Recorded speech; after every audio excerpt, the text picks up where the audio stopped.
I ended up, living in a hotel for about a year by myself, right there in West Hollywood, overlooking Sunset Boulevard. And I would come in, and there was a chair that overlooked the sunset as the people would be driving up and down. Yeah. And I would just sit there, and I would look out the window and say, how did I get here?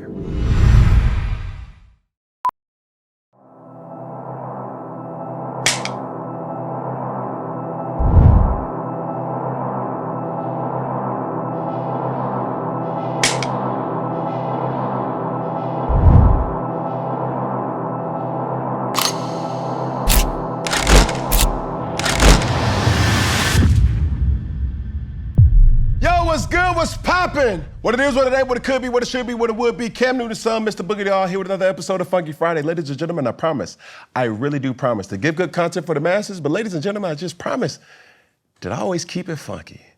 Oh my goodness, this one right here is gonna be something that you will wanna pay attention to. Lock in, pay attention, and I need your undivided attention, right? My next guest is an executive producer, best-selling author, motivational speaker, newlywed. Oprah called him a different kind of spiritual teacher. Currently has the #1 film on Netflix, repping the Bay. I present the some and introduce the others. Devon Franklin. My brother, it's good to see you. How you doing? Man, I'm good. I'm here. Man, it's one of them, not a lot of time, well, oftentimes I have such a desire to want to talk off camera, right? Yeah. The guest that comes on, they was like, yo, I want to do this, I want to do that. I'm like, what? Because I am fearful that what needs to be said is not captured for the masses. And that's with all due respect to the platform. Yeah. And sometimes it's hard. But let's get into it, man. I think for you, you've had such a busy season, newlywed, congratulations. Yeah, thank you, man. New film, new projects. You're on top of the world right now. How does that feel? Man, listen, I always say that dreams have weight. We think like a dream has no weight, but when it manifests, you have to be strong enough to carry it. Yeah. And so right now, it feels great, but it also feels like, whew, this thing is heavy. Yeah. You know what I mean? For sure. And so being able to, produce films and, act in films and being a newlywed and writing books and doing all the things that God has gifted me to do, I'm in this moment and I say, wow, first and foremost, faith works. Yeah. And two, everything that led me to this place was preparing my strength to be able to handle this moment. Yeah. Because so often we have a dream, and then if we're not ready for it, the moment happens and it can weigh so much, it can crush us. So it feels, I feel good, but I also feel the strength of it, if that makes sense. Yeah. Where it's like, right now I just released a film. I'm in post-production on another film. I'm prepping another film. I'm about to release an audio book. I have a film coming out next year. So all of these things. So it's like, if I hadn't had all the preparation time, I wouldn't be able to be in this moment and be cool and calm and relaxed. But I still feel like, oh yeah, this thing weighs something. Right. So at this particular moment in time, I have not seen the new Netflix film. Yeah. But I know about Boaz. You see what I'm saying? I do. The storyline, the discussion points, the things that we know of the actual story. Yeah. What did you want the viewer to grasp from that in your own distinct way, but also staying true to the actual story? Yeah, so in the actual story, what dawned on me, which is one of the reasons why I wanted to make the movie, and it's one of the things I want viewers to take away, is that Ruth and Boaz, even if you don't necessarily know the Bible, you kind of heard of that. I'm looking for my Boaz. Boaz, exactly, Yeah. exactly. But here's the thing. Ruth never went looking for Boaz. Boaz never went looking for Ruth, yet they still found love. And I was like, wow, that's powerful.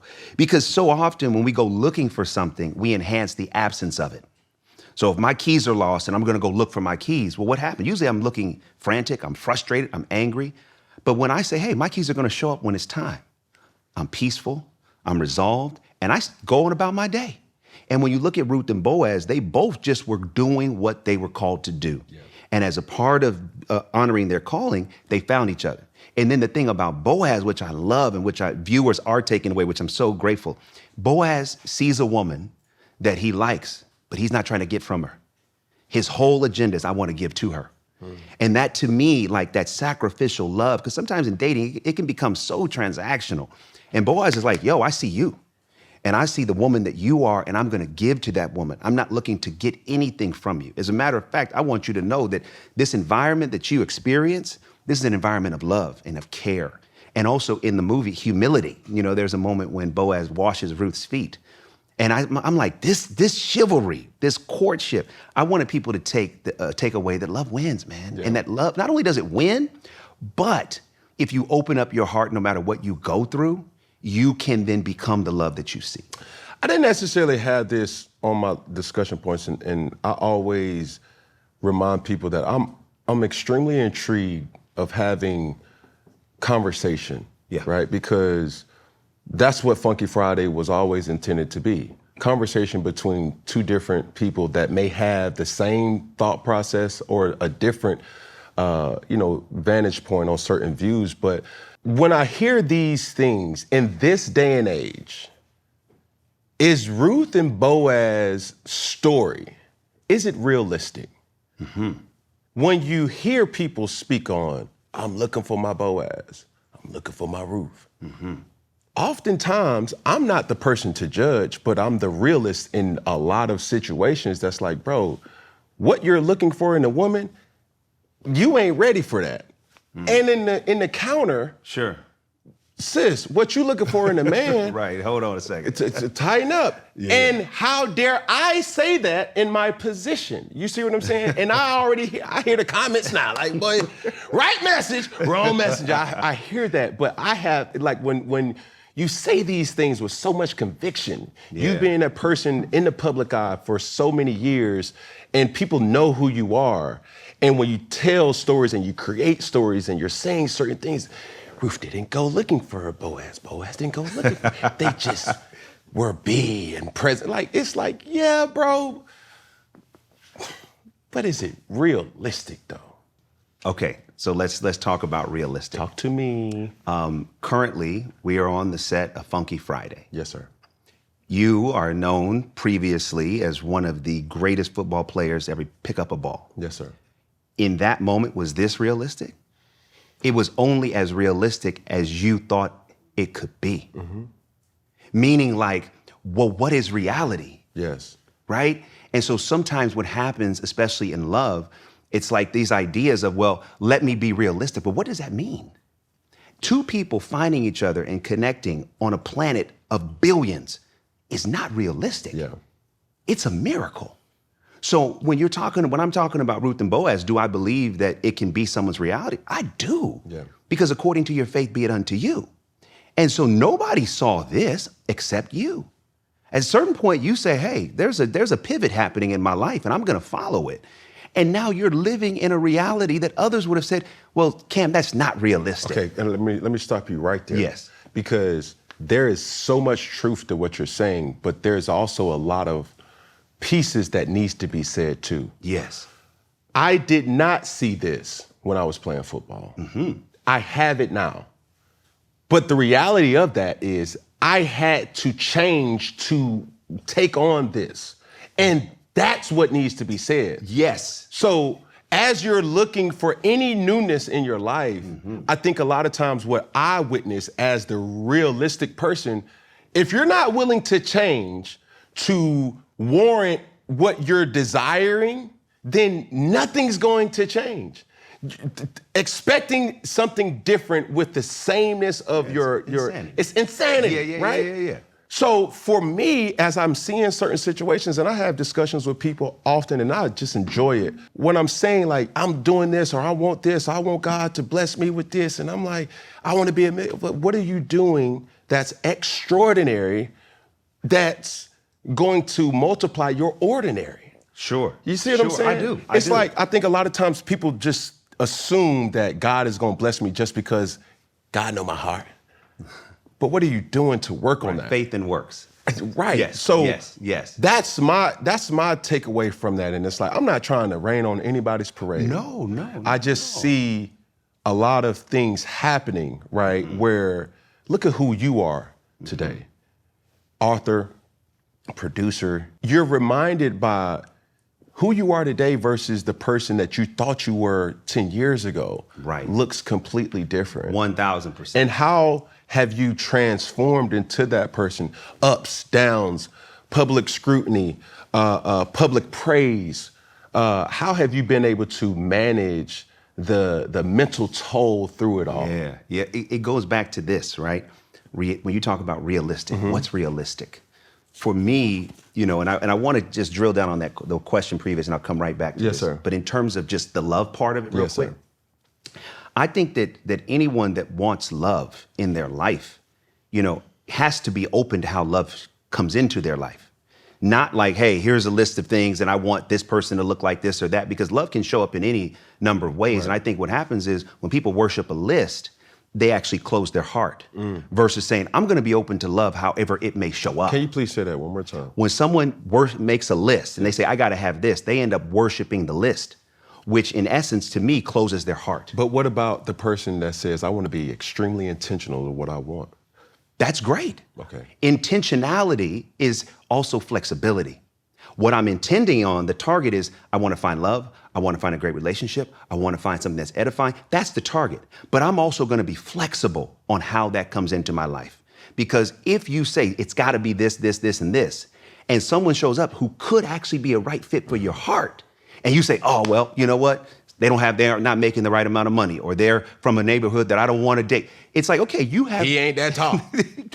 Right. I'm saying, hey, any of us can receive love in our life. He already got kids. If we are open to how love comes in. So what's realistic? He ain't is, an alpha. Listen, it's going to be related to any person. Everybody has their own idea of what reality is, and we create that. So as it relates, as it relates to your second question, For sure. As it relates to the second question, for me, I had to realize that I don't know all that I'm capable of. Wow. And be comfortable living in the discovery. Because sometimes what happens is before I could see acting and producing and doing all these things, I was an executive for Sony Pictures Entertainment. I was an executive for 10 years, working on every movie from Pursuit of Happiness to the Karate Kid remake to Heaven is for Real, Jumping the Broom.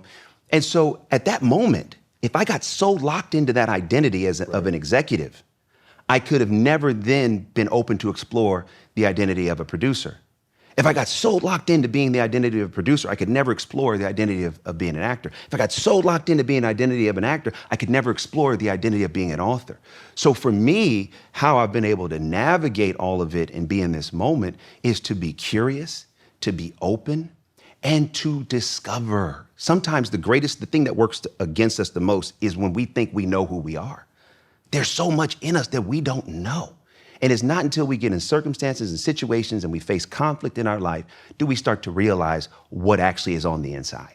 And then we have to have a very unrealistic idea of what's possible. Because if we stay in what we think is reality, we'll never live by faith. We'll never put works behind that faith. And then we'll never actually see what is possible. So for me, in this moment, I'm living in the possibility that, to your point about your career, I didn't see all this years ago. I never saw it. I didn't see it like this. But to be in this moment and to be able to manage all that is here, it really comes from every day saying, all right, well, what am I going to learn about me? Yeah. What more do I have in me that God wants to reveal? And let me not think I know myself so well that I close myself off to what it is he wants me to know as it relates to my gifts and what's possible. Absolutely. And that was beautifully said. One of the things that I want to point out in the story of Ruth and Boaz is the relationship with Ruth and Naomi. Mm-hmm. You have said multiple times the impact of women in your life, especially growing up. What did you want to show with that, and what was that message that you wanted to kind of get? Yeah, man. My father died when I was 9 years old of a heart attack when he was 36. And so my mother brought in the help of my grandmother's 7 sisters to raise me and my 2 brothers. What? Yes. Yes. 7 sisters? 7 sisters. So that was 9 women that surrounded us. And, they talked about, from the time we were young, they would teach us about love and marriage and sex and money and God and all the things. And so when you look at that relationship between Ruth and Naomi, what I really wanted to portray there is, you have this dynamic of what is motherhood. Naomi is a surrogate mother to Ruth. And Ruth has to kind of assert herself to say, hey, it's okay for you to be taken care of. Right. So what I wanted that relationship to be about was compassion. Because when I was young growing up, it was these women in my life that showed compassion to me and my brothers. Yeah. Hey, we know you don't have a father. We're going to help your mother make sure that you all as young men have a fighting chance to survive, to, succeed against the odds. I mean, we grew up, in Oakland, Richmond, California, which is, a very, rough area. Challenging, absolutely. And so for these women to surround us, to give us a chance to see the future at that time we couldn't see, that's what I wanted the relationship between Naomi and Ruth to feel like. Right. Now, I will preface this with the utmost respect. Because I think this needs to be said on my behalf. Sure. And I'll preface it through this.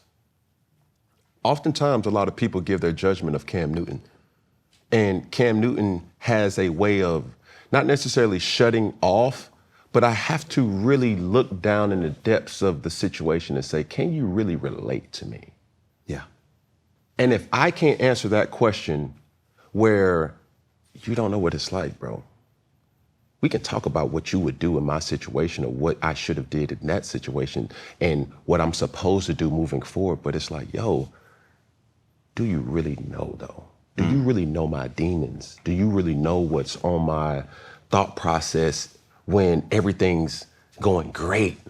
Do you know what's really in my thought process when everything's going wrong? Do you know what's my triggers? And it's not specifically, do you know, it's do I respect the messenger to have talked to the depths of themselves to say, hey, bro, it's a fight. What you gonna do? Mm-hmm. Your kids need you. What you gonna do? You gonna make it right over there? Mm-hmm. No. Your house over there, bro. Hey, your woman has been publicly shamed because of your tongue. How you gonna make it right? Mm-hmm. Hey, bro, like your desire for lust is still there. But how do you keep fighting the good fight that they think you should fight? So for you, I have that demon sometimes in me. For a person that I know, and like I said, I preface it with so much respect, that has been publicly gone through the ringer. I don't know the truth. I don't care about what a blog may have said or this person may have said. I knew, or what I do know is what was done was a separation from a relationship and a divorce, and I'm not going to dwell on that. What I am going to dwell on is how did you find yourself? And how did you give yourself confidence to pick yourself up? Right. And find love in a way where now you're married. Yeah. Now you're glowing. And how? Because that's what I want to know. I ain't got, man, I can break this. I really want to know, bro. Like, okay, let's get into it. So that's really my question. So it started with even before divorce, having an understanding that where I am at that point in time, I couldn't see the future, but I knew that where I was and kind of what was going on in the turmoil I was in, that I had to do something. So part of the choice and the process began at that point in time, making a decision to do something, making a decision that I believe would be in my best interest by emotional health, mental health, physical health, all of spiritual health. Yes, sir. So coming out of, the marriage and then dealing with divorce, one, I just had to sit in it. I mean, I ended up, living in a hotel for about a year by myself, right there in West Hollywood, overlooking Sunset Boulevard. And I would come in, and there was a chair that overlooked the sunset as the people would be driving up and down. Yeah. And I would just sit there, and I would look out the window and say, how did I get here? What? I had to retrace my steps. And so often it's very easy when you go through something to point to the other person and say, well, what they didn't do. But that really doesn't do anybody any good. And I realized that's not going to help me. I got to look at, well, what did I do?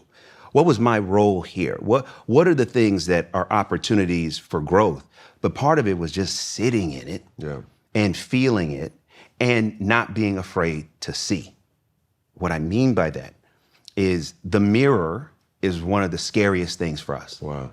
Because we can put somebody else in the mirror and tell them what they need to fix. Easy, like look at them, Change look at this. them boots. Right, Like, right. they scuffed. Right. Yeah. But to stand or sit in the mirror of our life and look at ourselves, that is sometimes the hardest thing to do. So for me, that's what I chose. I said, okay, this is not what I prayed for. If you would have asked me, 10 years before, would this ever happen? I would have said no, but here's where we are. So in order to even begin any sort of rebuild, it starts with the sitting and it starts with the feeling and the acknowledging. The other part of it is when you get hit, right? I mean, you played, right? So when you get hit and you're hurt, yeah, you can act like you're not hurt, but saying I'm hurt actually helps you get the healing that you need. Right. So for me, emotionally, when we go through things, a lot of times we don't want to show that we're hurt. And I had to say, forget all that, man. I'm gonna get all the vanity out of my victory. I'm hurt. Yeah. And I'm not gonna be afraid to acknowledge that, because in the acknowledging of the pain is where then I can get healing. Right. So then what I had to do was take it one step at a time. What did that look like? Therapy. Just like retracing my steps, working with my therapist, working with the life coach. Okay, how do I begin to figure out, who is Devon and where is Devon gonna go? Writing, reading the word, journaling, getting spiritual counsel. These were the things that I had to do. And then the other part of it is grace and space. I had to give myself the same grace that I need from God. And I had to give myself the space to allow myself to heal. And I think sometimes that's what we run from. We're running from what we don't want to face. For sure. But anything we're in denial about, we empower to destroy us. And for me, I was like, okay, if I don't get the lesson about what this is, what's here for me, For sure. if I don't get this lesson, then this same Devon is going to show up in another relationship, going to show up on another job. And whatever he's not fixing now, that's going to disrupt whatever he gets then. Right. So for me, I had to just go through a process of allowing myself to feel so that I could heal. And that healing process took time. Right. It just took time. But the thing that I will say that I did as well is I just kept my heart open. I didn't allow myself to get cynical, I was angry at times. Right. But, there's a scripture that says, be angry and sin not, right? So it's like, okay, yeah, you can be angry, but be careful what you do with that anger. Wow. And so for me, there were moments of anger, but I never let that be a reason to close my heart, Right. to become callous, to become vindictive in any way. It was like, okay, yeah, I'm in pain, but I'm gonna keep my heart open. Yeah. And as I kept my heart open and as I worked on that healing, then what happened is it's like you start to get aligned with people, places, circumstances, situations that are in alignment with the work that you're doing. Yeah. And so as I started to get in alignment and heal on the inside, my whole life started to reflect that. Yeah. And when you talk about, now, being married and meeting Maria. And so when you talked, even that earlier question about, well, is it realistic? I'm like, yeah, because right now, I'm living the most realistic marriage ever because it's just incredible. It's beyond anything I could have ever hoped, prayed for, or even thought about. And the reason why I believe that is true is because there's a process.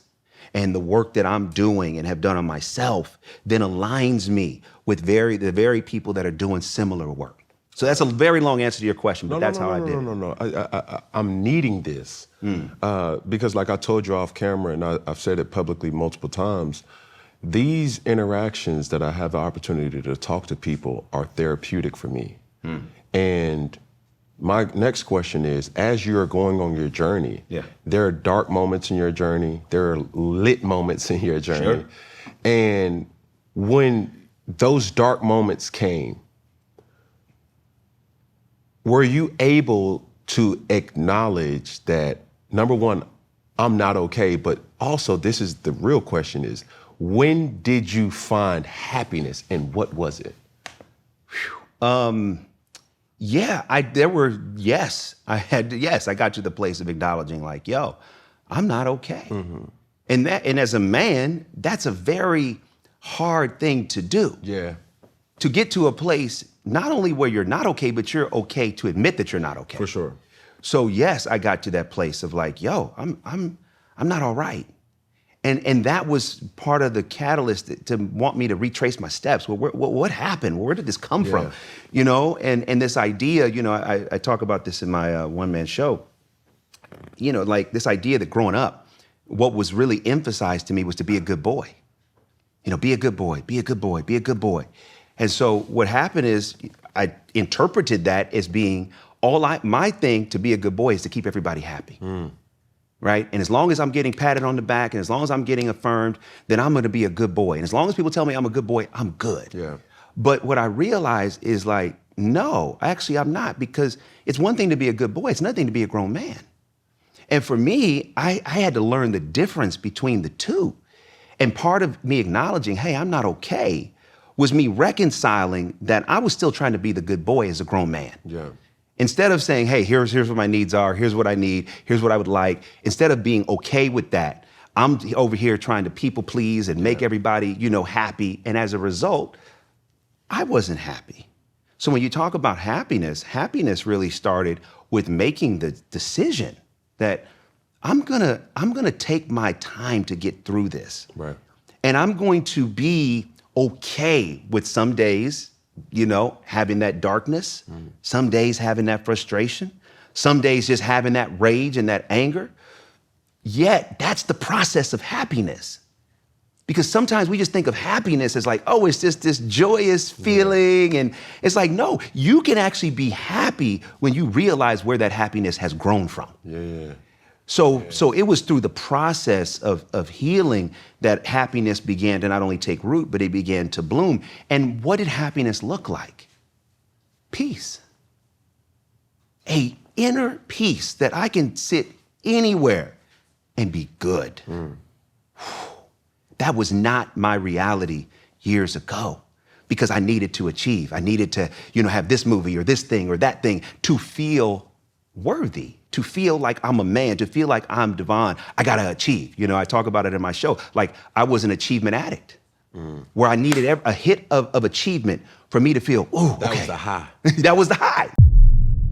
Life's all about leveling up. Whether I'm handling business on the field or kicking back in my zone. I like to celebrate with cigars that match the moment. That's why I linked up with Famous Cigars to bring you guys a crazy deal.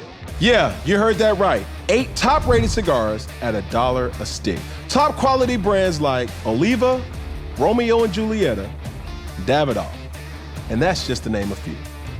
Hand-picked and just for my fans and worth over 80 bucks. But given to you for 8 bucks. Hit up famouscigars.com/cam and lock in this exclusive deal. While you're there, check out their insane collection of premium cigars, all shipped fresh and fast from their massive 20,000 square foot humidor. Famous Cigars has been in the game since 1939 and still family owned. If you know me, you know family means everything. So celebrate every win with my friends at Famous. 8 cigars for $8. No, 8 premium cigars for $8. That's famouscigars.com/cam. That was the high. But now going through what I've been through and the process that I've committed to, the happiness comes from just the peace. Yeah. Like, and then what happens for me, and I believe this is anyone, when you find that inner peace, when you find that happiness, when you find that joy and that contentment within, then the achievements grow out of that. Wow. So right now, yes, I'm living in a season of a lot of achievements, but none of them fulfill me or I identify with them in a way where I need them to be happy. Yeah. If anything, the things that are happening right now are an extension of that inner happiness. So I hear you mention, and obviously, you know, your team kind of spoke about it, but I'm curious to kind of hear this from you, what your expectation is and what has been kind of the Yelp reviews from your one-man show, right? These confessionals, these experiences that fans may witness, Yeah. you know, with these experiences, what have you seen and what do you look forward to doing? Yeah, man. You know, well, first of all, doing the one-man show was the scariest thing I've ever done. Why? Why? Because I'm on a stage and it's just me. And if it don't go well, there's no cut. Yeah. There's nobody else coming. Let's start with Right. running from the top. Yeah. Right. You know what I mean? So it's just me. So one, that was terrifying. Two, I wrote it as well. And writing it basically, covers my journey from divorce to remarriage. And having to unpack and package what I went through in a way that I can articulate it to an audience, it was extremely difficult. Yet what I loved about it is the experience was not only cathartic for me, but for everyone that came.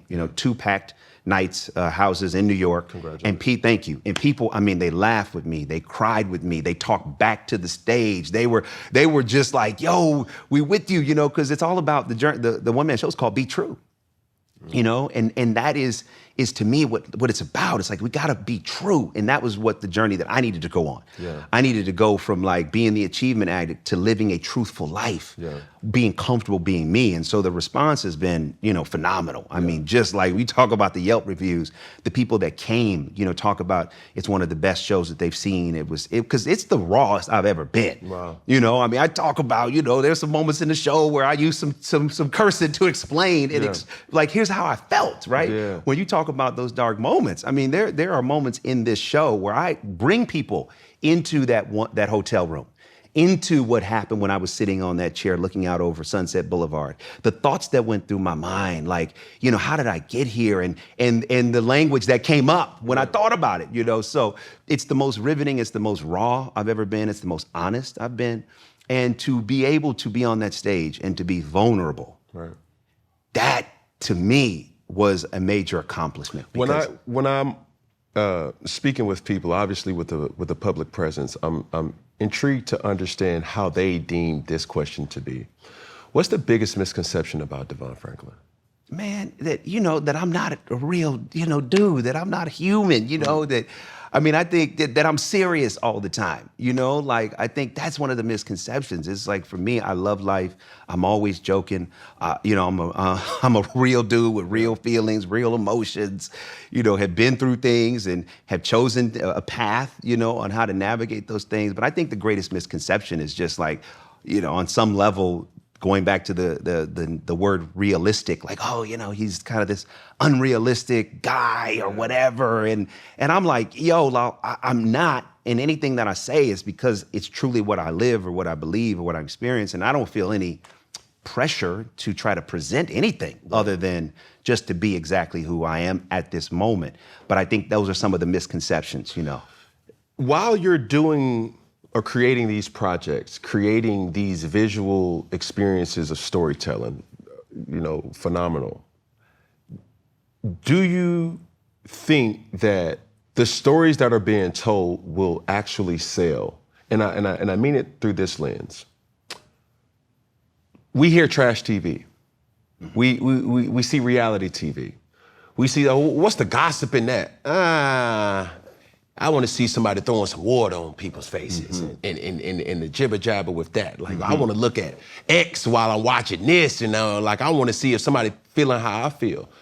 But when you create inspirational content, when you tie in biblical kind of messages to the screen, and you're motivating people in a very unconventional way that it's still getting the job done, does that sell to the masses that in this society, some would say is very toxic?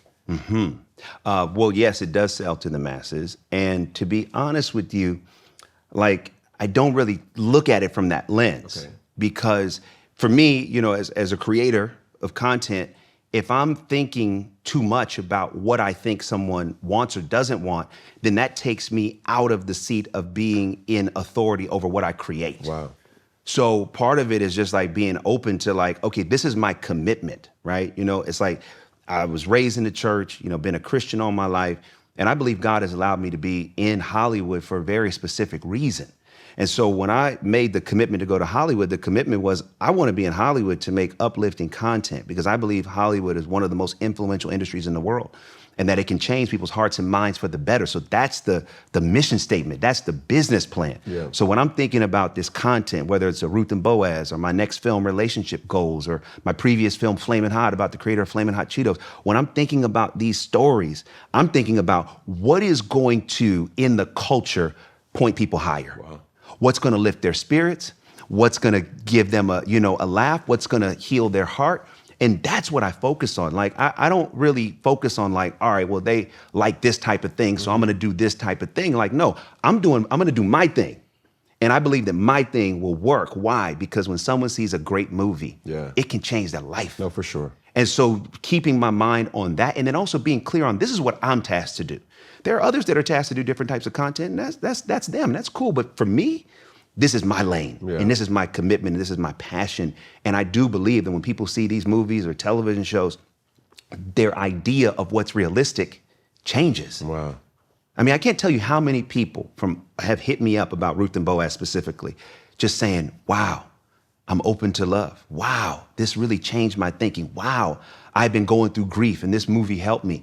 Like, that's the reason why I do it. So it's not only, good business, but it's also about when this is all said and done, what was the impact that what I had my hand on during my lifetime? What was the impact? What did I do with what I had while I had it? And for me, I can look myself in the mirror and say, man, yeah, I feel like I'm doing a great job as it relates to, staying intentional and staying to the mission and not deviating. There have been times in my career, like coming out of Flamin' Hot, the movie did very well for Disney Plus and Hulu, but nobody in Hollywood at the time wanted to give me a deal. And my team at the time was saying, well, maybe you got to pivot. Maybe you got to stop making, inspirational, aspirational content. Maybe you got to stop making faith content.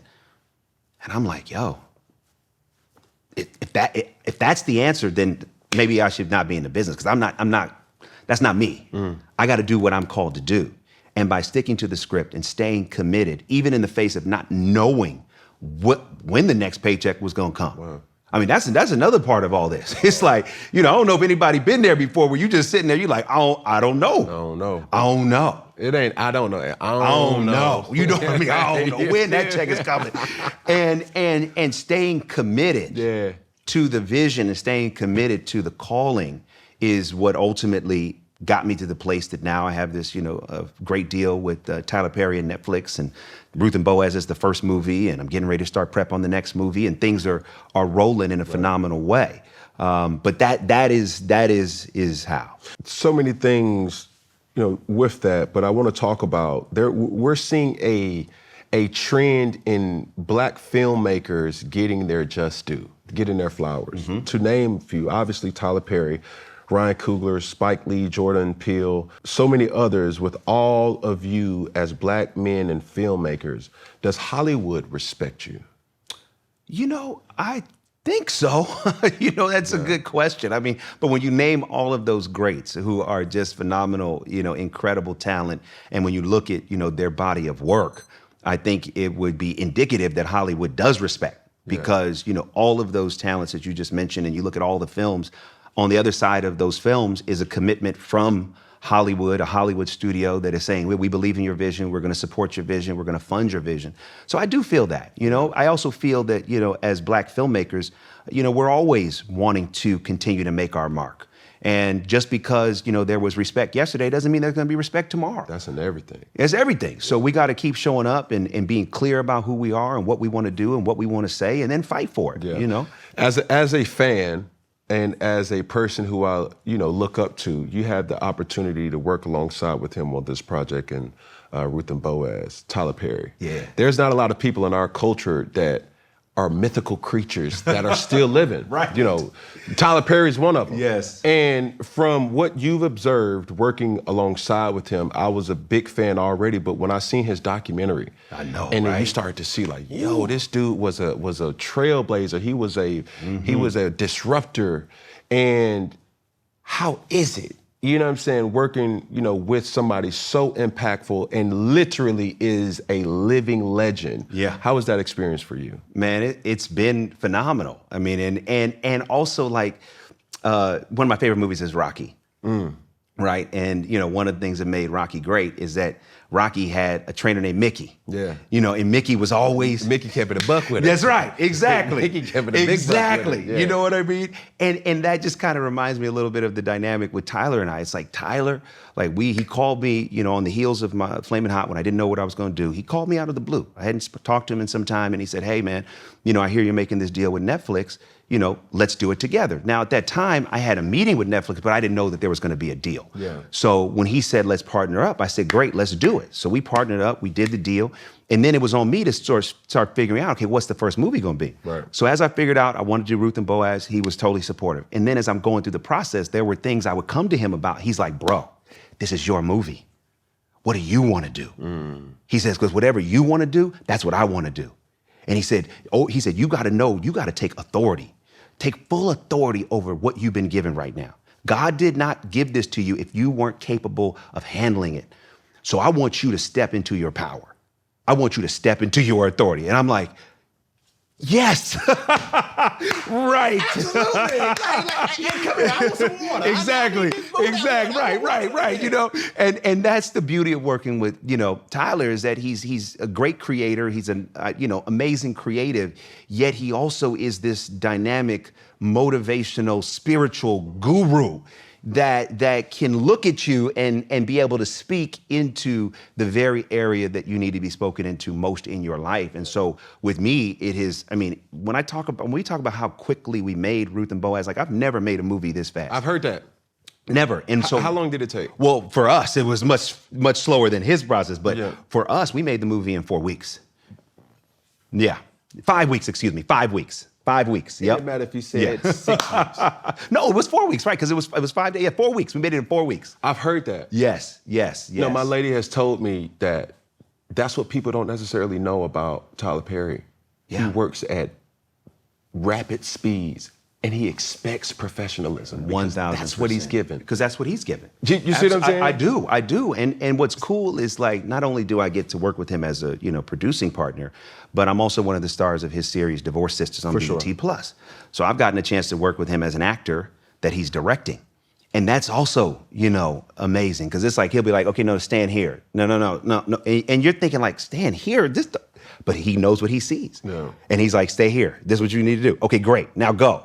And then on Divorce Sisters, it was so funny. The first day we shot, I came in there, I was doing my lines, and he said, stop. He said, cut Devon's mic. And he took me off the set. He said, what are you doing? What is that? That wasn't truthful.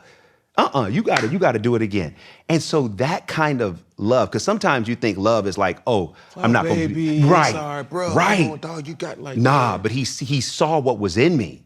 And he was not going to rest until it was as most excellent as it could be. And so that really helped me, deliver a great performance and take the notes and be able to execute. So, working with him is the type of partnership that you grow, you step into your power, you become more creative. Yeah. And he also has one of the most incredible studios in Hollywood. No.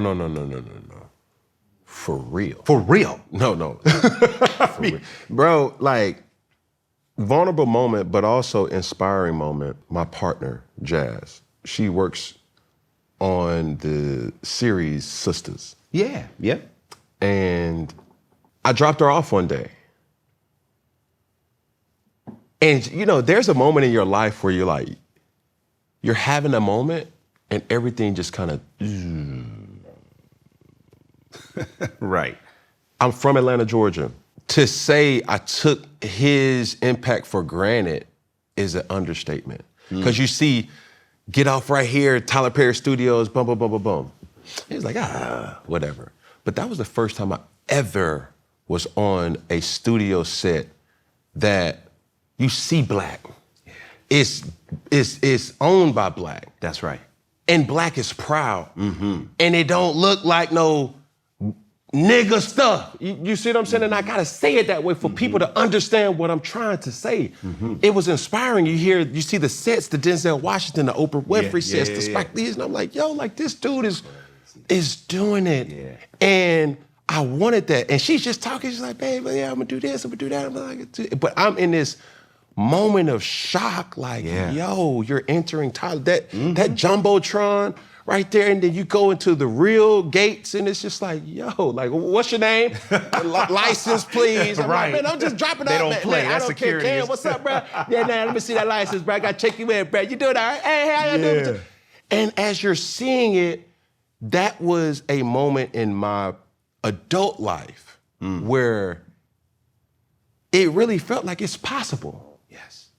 You feel what I'm saying? I do. Like a lot of people talk about it, but it's like, no, bro, like it's possible. It's possible, man. And I just enjoy that because there's not a lot of times, and I always speak on my athletic journey. The only reason why I was pursued football is because that's what was around me. My dad was a football player, so I was like, yo, I want to be a football player because I want to make my dad proud. I didn't see doctors and lawyers in my in my normalcy in life.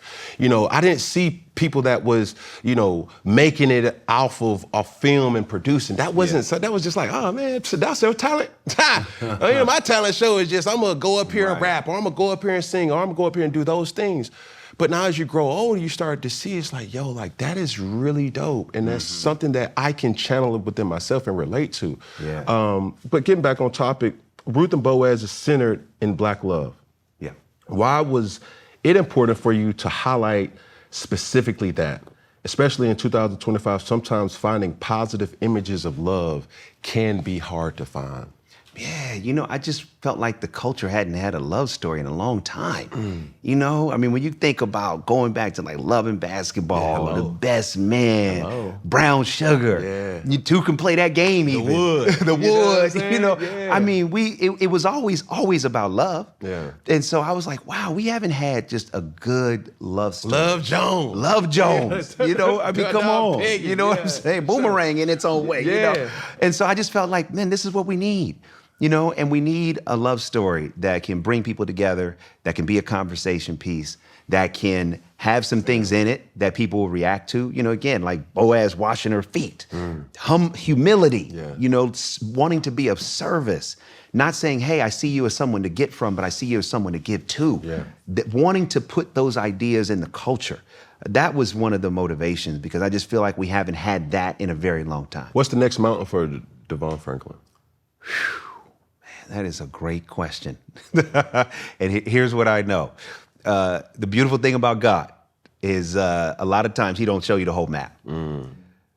So I know where I am now, but I don't know what the next mountain is. I know that there is one, you know, but I'm open to discovering what that's going to look like. You know, I mean, years ago, I used to plan a lot. You know, like I used to be a planner, used to even have like in my office at the time, like this whole color pie chart of the Devon Franklin business. And, you know, I have this deal over here and this project and this and this and this.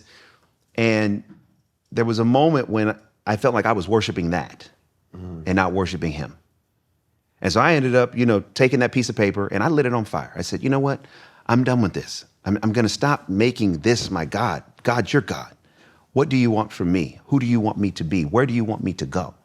And from making that commitment, the mountains show up. Oh, I never thought about acting. I got the call to act. Okay, we want you to come to this acting mountain. Okay, me? You. Okay, all right, well, let me show up. Okay, great. We want you to come to this author mountain. We want you to come to this producing mountain. So what the next mountain is, I can't wait to see. I'm excited to see what God's gonna do because I know he's got one. But what it is, man, I don't know. My last question, when you think about where you came from as a little boy, what would you tell that individual today? Well, as a middle child of three boys. You and me both. Okay, so come on. So nobody knows. Come on now. You know what we went through, okay? You know.